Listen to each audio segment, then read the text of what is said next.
Selamat pagi dokter dan teman-teman. Saya Afifa. Di sini saya akan membahas tentang torsio testis yang merupakan kompetensi 3B. Jadi, untuk definisi dari torsio testis sendiri merupakan kegawat daruratan urologi, yaitu kondisi di mana terjadi rotasi pada sumbu longitudinal chorda spermatica sehingga menyebabkan terhambatnya aliran darah ke testis. Akibat puntiran ini, awalnya terjadi hambatan dari aliran vena yang kemudian diikuti oleh gangguan aliran arteri sehingga bisa berujung pada iskemi hingga nekrosis testis jika tidak segera ditangani. Kondisi ini sangat penting dikenali karena memiliki golden periode sekitar 4-6 jam, di mana jika dilakukan dengan intervensi yang cepat, testis bisa diselamatkan. Namun, jika terlambat, resiko kehilangan testis bisa menjadi sangat tinggi.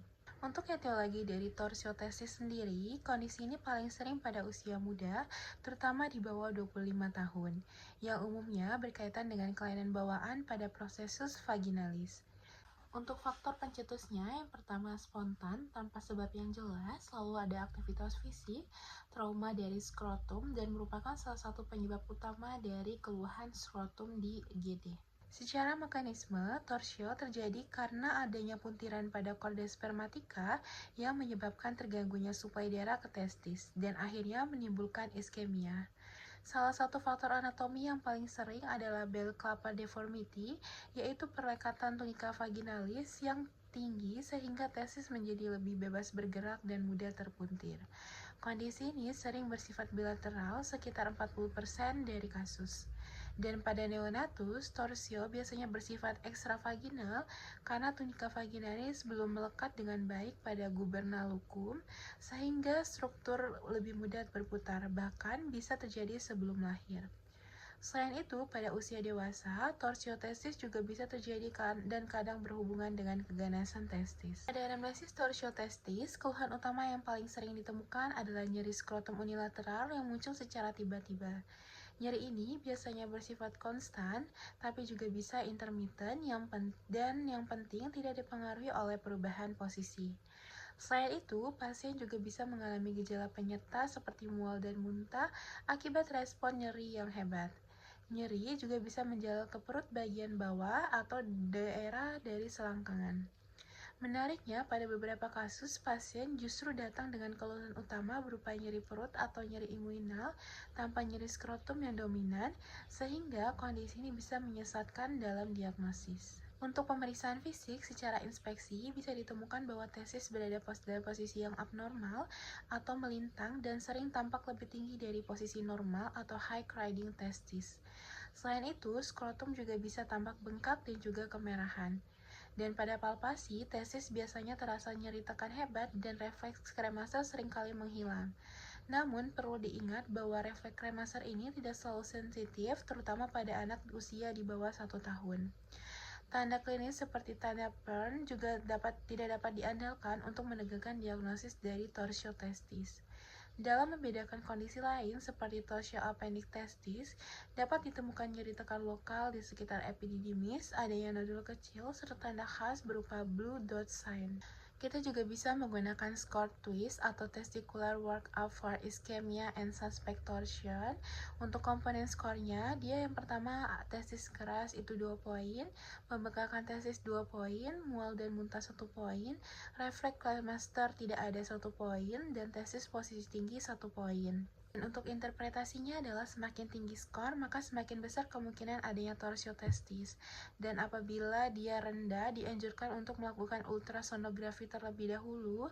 Dan untuk skor tinggi, bisa langsung operasi tanpa harus USG. Pada pemeriksaan penunjang, modalitas utama yang digunakan adalah ultrasonografi Doppler skrotum, terutama setelah pemeriksaan fisik.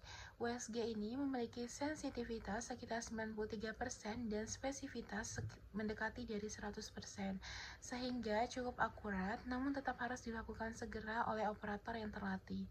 Secara teknik, pasien diposisikan terlentang dengan kaki seperti posisi katak, kemudian skrotumnya disanggah.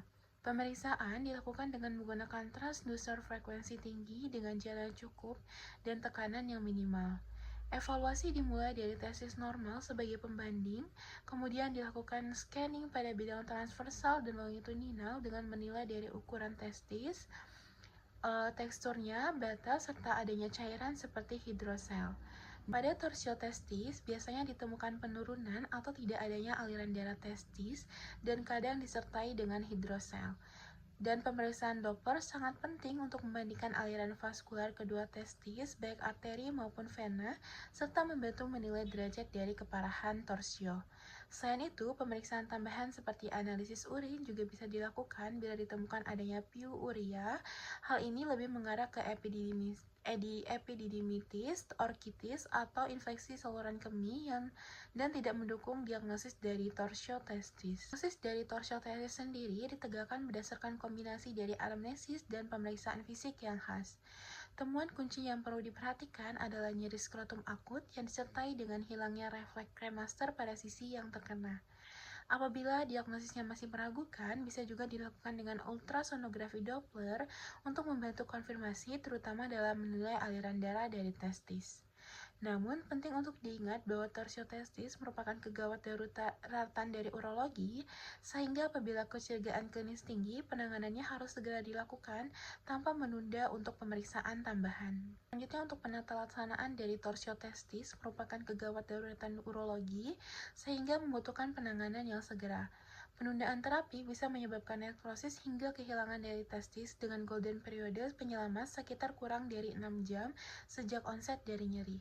Oleh karena itu, konsultasi urologi harus segera dilakukan secepat mungkin. Jika tindakan operatif belum tersedia, bisa dilakukan dengan ditorsi manual, yaitu dengan memutar testis berlawanan arah dengan torsio. Umumnya torsio terjadi ke arah medial, sehingga pertama kali dicoba ke arah lateral atau seperti membuka buku. Bila nyeri berkurang, hal ini menandakan ditorsi berhasil. Namun, operasi tetap harus dilakukan untuk mencegah dari kekambuhan. Namun, jika testisnya sudah nekrosis, maka dilakukan orkidektomi karena jaringan yang mati bisa memicu pembentukan antibodi antisperma dan menurunkan dari fertilitas di masa depan.